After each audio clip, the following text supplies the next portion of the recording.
All right, Beck, I just had to take a week off of posting. It was getting to me. And plus, at my job, it's been pretty stressful just because stuff happened. I mean, not stressful, it's just a couple things. I mean, it is what it is. I mean, it's common when it comes to work where there's a dispute between two parties. I'm not going to name anything just because there's no point. It's in the past. We're in the present. We got to make money, right? But I'm here to talk about how San Francisco, I feel like ever since COVID, obviously all the crimes like theft, assault, even drug use, if you guys could say, we still got that problem. Here's the thing, guys. If you see on Instagram or social media saying that, oh, look, San Francisco's getting better, yes, it is correct. San Francisco is getting better, but I feel like they're focusing more on the downtown area just because it's super empty still, you know? San Francisco is in red zone right now. Redcon 5, man. They need to start renting these damn empty spots, dude, and actually put retail stores, restaurants, because that's what's going to jump the economy over there. But the thing is, they're not prioritizing like the Tenderloin area. Like if you guys go in the Tenderloin right now, what time is it? 8:22. Okay, you're gonna see a lot of crazy stuff, bro. Okay, you're gonna see a lot of people shooting up fentanyl, people taking dumps in the middle of the streets, even pissed, or they're even yelling at you, or yelling at themselves or their imaginary friend, dude, because their brain is so cooked that it's like at that point they're just a lost cause. You're gonna see that a lot at nighttime, and a lot of theft. I think there was like a couple weeks ago where a guy got headshotted in the Tenderloin. I'm not sure if that's real or not, but I believe it, dude, because over there it's like I don't know if you guys watch Gangland on, I forgot what, on History Channel, dude, where they talk about the gang activity life. That's what it is right there. They should do an episode there if they still are continuing to make episodes on the History Channel. I think they finished that show, but they should have done a documentary on the Tenderloin just because over there is just rough, man. If you live there, man, I do not pity you, dude. You should leave there right away. I don't know how much is the rent there, but it's not worth it for your sake, for your mental sake and physical sake, because you might get assaulted, you know, and you probably hearing like 1, 2 in the morning, people yelling and all that stuff, or doing some crazy experiments. Okay. But the thing is, obviously the government is focusing on downtown area. They're not focusing on Tenderloin. They're not focusing on 16th and Mission because it's the same thing. They're just pushing people away to the Tenderloin, obviously, and 16th and Mission. If you guys go 16th and Mission, it smells pretty bad. You know, even though 16th and Mission is an important street, just because there's a lot of restaurants there, a lot of bars. That's the nightlife. Same thing with Polk Street. Here's the thing, guys. Polk Street is dead, apparently, dude. One of my friends went there on a Saturday night, I think, or Friday night. Dead. Which is unheard of. Back in the day, when everything was normal, Polk Street was the place to be, dude. You want to go drink, you want to dance. They got everything. They got Bob Donuts. Y'all should go Bob Donuts. I don't think they're even there anymore. I think they moved to a different location, or they extended it. I don't know. I haven't been to Polk Street for years, man, because I had no reason to. And it's kind of sad. But I feel like San Francisco has improved a little bit on the crime. The thing is, obviously, we are getting more tourists because I do work in the tourist sector, which is restaurants, you know, dining. So I've been seeing a lot of tourists, which is pretty good. The thing is, there's really ain't nothing to do in San Francisco because there's not that many stores to go. There's not that many things to do. Like, yeah, you might get like, you know, we get like once a month a free concert. But you need to do more. You need to bring more business, man. Because to be honest, rent is rising.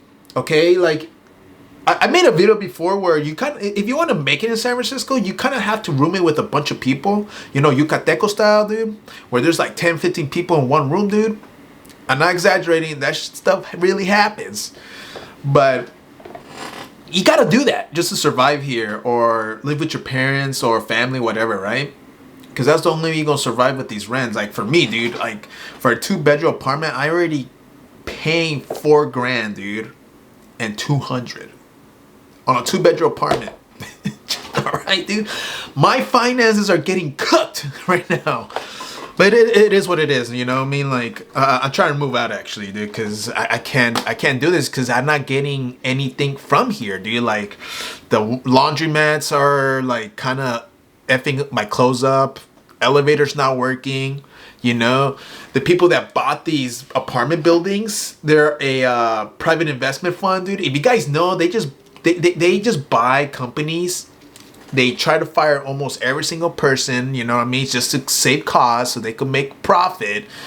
And then within 5 years, boom, they sell it for a profit, dude. Like, they try and push a lot of stuff here, dude. They try and raise the prices, even though, like, the quality of the rooms here are not great, you know? So, I don't know how they're going to successfully do that. Hopefully, they lose money, man, because I swear to God, dude, like, I have been yelling with these people to fix a bunch of stuff and they never come in, and I'm just getting tired of it, dude. Like, seriously, it's not, I don't even live in San Francisco, you know, because I don't want to live there.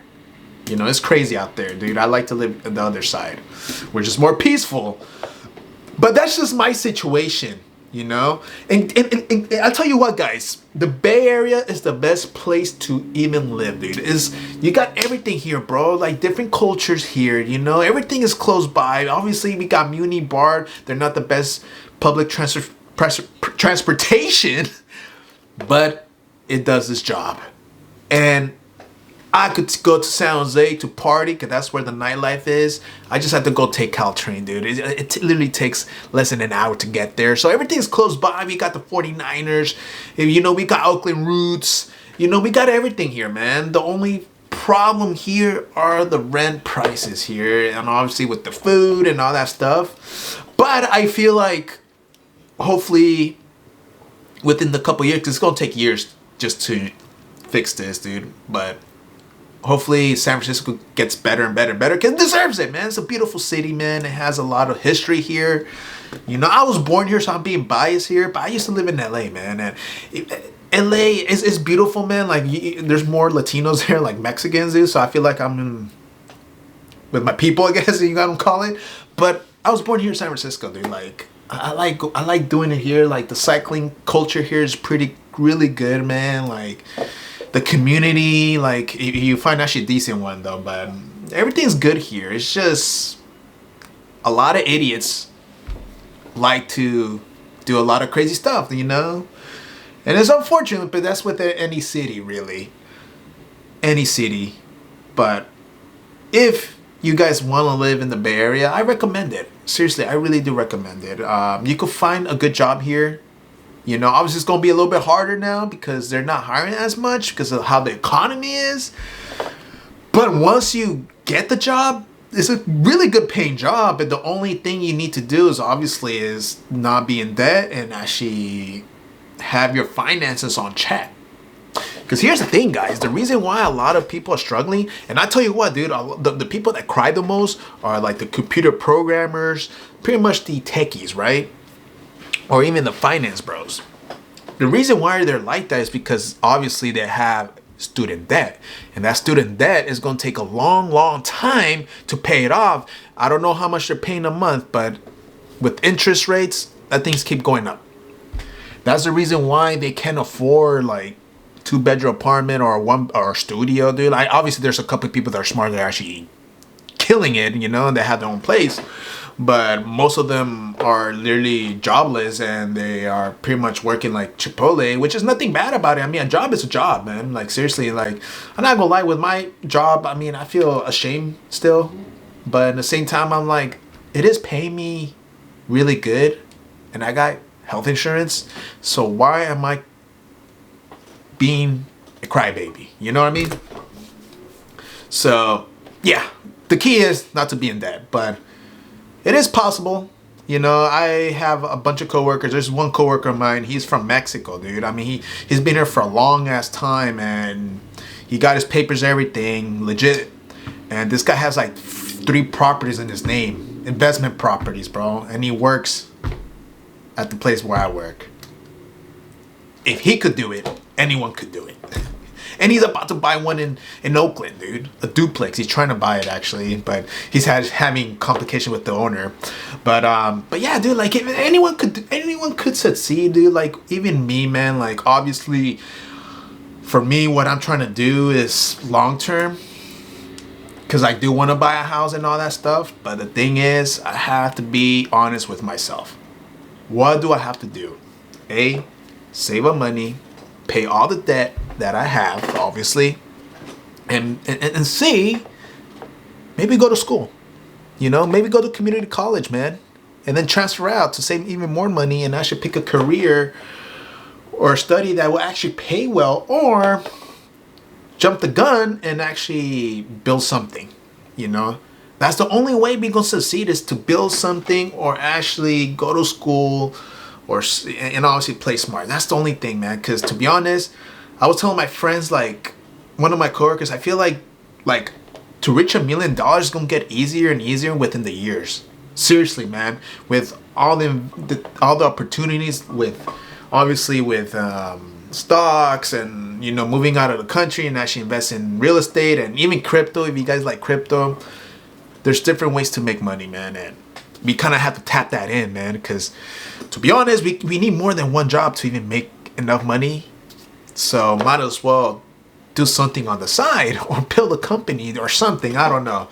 That's what I've been noticing. That's why there's so many startups. And obviously in San Francisco, in the Bay Area, it's like startup central here. A lot of people want to build companies. Obviously, a lot of people fail, but it doesn't stop them. It's just another L. Shouldn't stop nobody, man. The next Adele might even pop off. So, and they're grinding just like the common folks are too. It's the only difference that they have more ambition and they're willing to risk it. A lot of people that work blue collar jobs, obviously, or like my type of, like me, like work restaurants, we try and play safe. But in reality, we kind of have to, like I said, play the risky game. Because who knows, man? You might hit the lottery.